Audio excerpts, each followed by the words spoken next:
quando o seu elevador, você entra na cabine e sente ele raspando, aquele barulho como se tivesse alguma coisa raspando, muitas das vezes é a corrediça gasta. Eu vou tirar uma corrediça aqui para mostrar o que deve ser feito.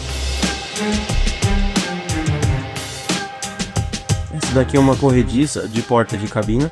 É sempre um conjunto de corrediça, então é necessário, quando verificar uma, verificar todo o conjunto, tá? Geralmente o conjunto ele tem o desgaste natural devido ao uso do dia a dia e desgasta todo o conjunto. Muitas das vezes o cliente abre um chamado falando que ao abrir e fechar a porta ele está ouvindo barulho de algo raspando, e muitas das vezes é a corrediça gasta, e a gente percebe que nas laterais da corrediça já tem um desgaste, então é necessário efetuar a troca. Na parte frontal e na parte traseira já pode verificar o desgaste dessa corrediça.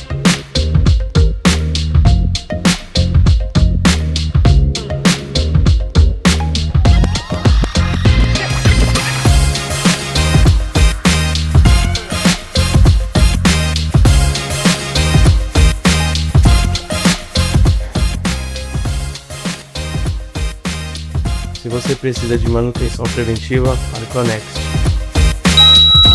이것도 값이